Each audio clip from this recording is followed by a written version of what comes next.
PC Foundation Academy. This video will discuss about the practice questions with solutions from the chapter of profit and loss. Now we will start our video. See here, if the cost price of 15 tables be equal to selling price of 20 tables, find the loss percent. ఇక్కడ చాలా జాగ్రత్తగా అర్థం చేసుకోవాలి. 15 tables యొక్క cost price అనేది ఎంతైతే 15 టేబుల్స్కి cost price అయిందో అంతే ప్రైజ్కు 20 టేబుల్స్ అమ్మడం జరిగింది. 20 టేబుల్స్ అమ్మడం అయితే జరిగింది. చాలా జాగ్రత్తగా వినాలి. సొల్యూషన్ ఇచ్చినటువంటి డేటాను చాలా జాగ్రత్తగా నోట్ చేసుకుందాం మనం. See here, యాక్చువల్గా ఎన్ని టేబుల్స్ పర్చేజ్ చేయడం జరిగింది. నెంబర్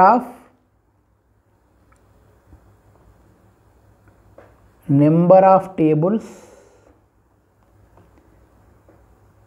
పర్చేజ్డ్, ఇది ఇంపార్టెంట్. ఇక్కడ నెంబర్ ఆఫ్ టేబుల్స్ ఎన్ని పర్చేజ్ చేయాలండి? 15 టేబుల్స్ పర్చేజ్ చేసిరా, 20 టేబుల్స్ పర్చేజ్ చేసిరా అనేది క్వశ్చన్. ఇక్కడ చూడండి, ఇక్కడ 20 టేబుల్స్ని వాళ్ళు ఇక్కడ సెల్ చేయడం జరిగింది. ఎందుకంటే కాస్ట్ ప్రైస్ ఆఫ్ 15 టేబుల్స్ని దేనికి ఈక్వల్ అంట? 20 టేబుల్స్ సెల్ చేసేదానికి ఈక్వల్ అంట. అంటే ఇక్కడ నెంబర్ ఆఫ్ టేబుల్స్ పర్చేజ్ 20 అయింది అనుకుందాం. 20 అవుతుంది. నేను ఏమన్నా అంటే ఇఫ్ ఒకవేళ కాస్ట్ ప్రైస్ ఆఫ్ వన్ టేబుల్ని నేను ఫర్ అవర్ కన్వీనియన్స్ లెట్ ఒక 1 రూపీ అనుకుంటున్నా. ఎంత అనుకుంటున్నా? 1 రూపీ అనుకుంటున్నా. Cost price of one table how much? నేను 1 రూపీ అనుకుంటున్నా. ఇప్పుడు ఏం రాయొచ్చండి? Therefore cost price of 20 tables, cost price of 20 tables ఇది equal simply 20 into 1 rupee. 20 into 1 rupee that ఇది ఈక్వల్ 20 రూపీస్. ఇప్పుడు కాస్ట్ ప్రైస్ ఎంత అండి? 20 rupees. Okay, next selling price చేద్దాం. Next selling price of 20 tables, selling price of 20 table తీసుకుంటే according to question మనకి ఏం చెప్పాడంటే ఇక్కడ చూడండి చాలా జాగ్రత్తగా, 20 టేబుల్స్ యొక్క సెల్లింగ్ ప్రైస్ అనేది 15 టేబుల్స్ యొక్క కాస్ట్ ప్రైస్కు సమానం. Therefore selling price of 20 tables is equal to cost price of 15 tables. Cost price of 15 tables. Now cost price of 15 tables how much? ఒక కాస్ట్ ప్రైస్ ఆఫ్ 1 టేబుల్ ఎంత అనుకున్నాం మనం? 1 rupee అనుకున్నాం. కాబట్టి 15 టేబుల్స్కి ఎంత అవుతుందండి? 15 into 1 that is equal to 15 rupees. Means ఇక్కడ మనకి ఏమర్థమవుతుందంటే 20 టేబుల్స్ని మనము 20 రూపీస్కు బై చేసి పర్చేజ్ చేసి అదే 20 టేబుల్స్ని మనం 15 రూపీస్కు సెల్ చేసినాం. 15 రూపీస్కి సెల్ చేయడం అయితే జరిగింది. దేర్ ఫోర్ ఏమైందని ఇక్కడ సిపి అనేది ఎస్పి కన్నా ఎక్కువగా ఉంది, కాస్ట్ ప్రైజే ఎక్కువగా ఉంది. Therefore cost price greater than selling price అంటే ఇక్కడ లాస్ అనేది రావడం జరుగుతుంది. Loss is equal to cost price minus selling price. Cost price how much? 20 rupees. Selling price how much? 15 rupees. Now మనకు లాస్ ఎంత అండి? 5 రూపీస్ రావడం జరిగింది. Now loss is equal to how much? 5 rupees రావడం జరిగింది. ఈ 5 రూపీస్ లాస్తో మనం ఏం చేయొచ్చు? లాస్ పర్సంటేజ్ని ఫైండ్ అవుట్ చేయొచ్చు. నెక్స్ట్ ఏం చేయాలండి? లాస్ పర్సంటేజ్ కనుక ఫైండ్ అవుట్ చేస్తే what is the formula of loss percentage? Loss percent is equal to loss by cost price into 100. Loss by cost price into 100. Loss ఎంత అండి? 5 rupees. Cost price ఎంత? 20 into 100. 20 into 100. 21 జా 25 జా 5 ఎంత? 25%. ఇక్కడ loss percent ఎంత అండి? 25% అని మనం అర్థం చేసుకోవాలి. చూడండి, ఈ ప్రాబ్లం ఎంత లాజిక్ ఇచ్చినా కూడా మనం చాలా కూల్గా ఇచ్చినటువంటి డేటాని కనుక మనం క్లియర్గా అర్థం చేసుకుంటే మనకు డేటా అనేది ఎలా ఎలాబరేట్ చేయాలి, ఎలా ఇంటర్ప్రిట్ చేయాలో తెలిస్తే మనకి సొల్యూషన్ అనేది ఈజీగా రావడం జరుగుతుంది. ఇక్కడ మనము ఎన్ని టేబుల్స్ని పర్చేజ్ చేశాడు అంటే టోటల్గా 20 టేబుల్స్ని పర్చేజ్ చేశాడు. ఎందుకంటే ఆయన 20 టేబుల్స్ అమ్మాడు. ఎంతకు అమ్మాడు? ఆయనే 15 టేబుల్స్ 20 టేబుల్స్ పర్చేజ్ చేసి అనే 15 టేబుల్స్ ఎంతకైతే కొన్నాడో అంతకు 20 టేబుల్స్ని అమ్మాడు అనే విషయం ఇక్కడ మనం అర్థం చేసుకోవాలి. ఓకేనా అండి? నెక్స్ట్ చూద్దాం. సిఆర్ నెక్స్ట్ క్వశ్చన్ చూడండి. Selling price of 6 pence. Selling price of 6 pence equals to the cost price of 7 pence. ఇక్కడ గెయిన్ పర్సెంట్ వస్తుంది. ఎందుకంటే ఇక్కడ చూడండి చాలా జాగ్రత్తగా అతను 7 pence ఏ రేట్కి అయితే కొన్నాడో అదే రేట్కి 6 penceకి 6 పెన్నులు అమ్మేసిండు. అంటే ఒక పెన్ను అతనికి లాభంలో ఉంది. మరి ఆ లాభం పర్సెంటేజ్ ఎంత అంటే గెయిన్ పర్సెంటా లాస్ పర్సెంటా అని అడుగుతున్నాడు. ఒకవేళ గెయిన్ పర్సెంట్ అయితే ఎంత, లాస్ పర్సెంటేజ్ ఎంత అనేది ఇక్కడ మనం అర్థం చేసుకోవాలి. చాలా లాజిక్గా క్వశ్చన్ అనేది అర్థం చేసుకోవాలి. సెల్లింగ్ ప్రైస్ ఆఫ్ 6 pence ఇది equal to cost price of 7 pence. 7 pence కొన్నటువంటి ధరకి 6 penceని అమ్మేసిండు. అంటే అతనికి కంపల్సరీ గెయినింగే ఉంటుంది. ఎలా చేద్దామో చూద్దాం. ఫస్ట్ ఆఫ్ ఆల్ సొల్యూషన్ రాద్దాం. See here solution. ఇక్కడ యాక్చువల్గా ఆయన నెంబర్ ఆఫ్ పెన్స్ పర్చేజ్డ్, ఇది ఇంపార్టెంట్ అండి.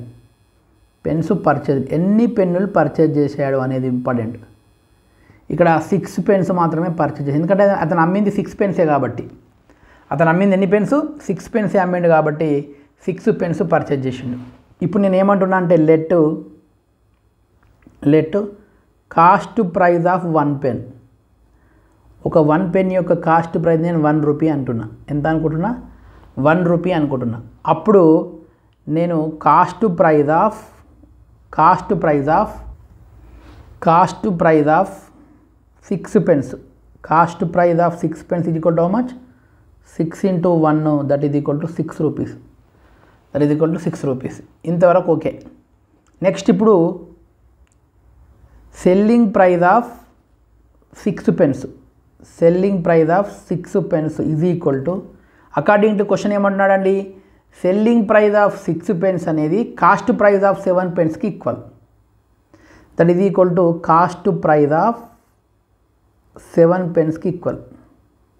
ఇది చాలా important. Selling price of 6 pence అనేది కాస్ట్ ప్రైస్ ఆఫ్ 7 penceకి ఈక్వల్. నా ఒక పెన్ను యొక్క కాస్ట్ ప్రైస్ నేను 1 rupee అనుకున్నా కాబట్టి 7 pence యొక్క cost price 7 into 1 that is equal to 7 rupees. ఇప్పుడు ఇక్కడ టోటల్గా సెల్లింగ్ ప్రైస్ 7 ఉంది, కాస్ట్ ప్రైస్ 6 ఉంది. దేర్ఫోర్ గెయిన్ ఉంటుంది. ఎందుకంటే ఆటోమేటిక్గా ఇక్కడ సెల్లింగ్ ప్రైస్ అనేది గ్రేటర్ దాన్ ద కాస్ట్ ప్రైస్గా ఉంది కాబట్టి selling price minus cost price చేయాలి.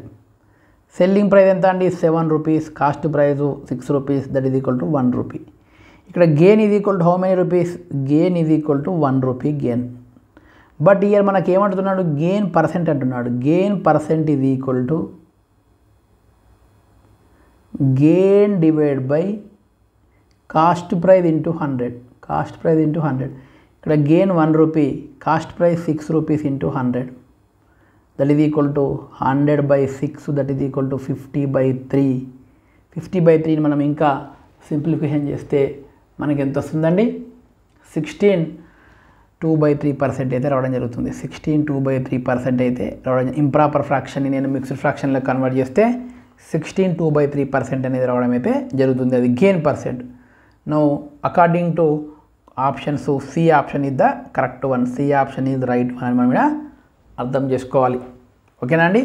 ప్రాబ్లం చేసేటప్పుడు చాలా జాగ్రత్తగా ఇచ్చినటువంటి డేటాను మనం అనాలిసిస్ చేయగలగాలి. ఓకే, ఇక్కడ నెంబర్ ఆఫ్ పెన్స్ పర్చేజ్డ్ అనేది ఎలా ఫైండ్ అవుట్ చేయాలంటే, యాక్చువల్గా నెంబర్ ఆఫ్ పెన్స్ అనేది మనము పర్చేజ్ చేయాలనుకున్నప్పుడు మన కంక్లూజన్లో ఇచ్చాడు ఆల్రెడీ. 6 pence మాత్రమే సేల్ చేశాడు. 6 pence సేల్ చేస్తేనే 7 pence కొన్నటువంటి రేట్ వచ్చింది అని చెప్పాడు. కాబట్టి అక్కడ యాక్చువల్గా 6 pence మాత్రమే తీసుకోవాలి. 6 penceను తీసుకొని మనం ప్రాబ్లం సాల్వ్ చేయాలి. ఓకేనండి? నెక్స్ట్ చూద్దాం.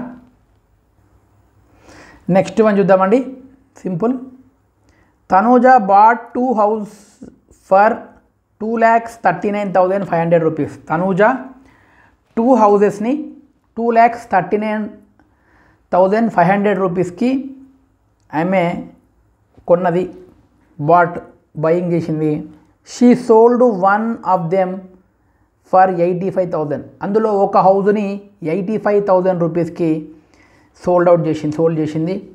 అండ్ అదర్ వన్ 1,75,000కి సోల్డ్ చేసింది. Now how much money did she gain? ఆమె ఎంత లాభం పొందింది అంటున్నారు. చాలా simple question. Solution: cost price of 2 houses. Cost price of 2 houses is equal to 2,39,500 rupees. Simple. Next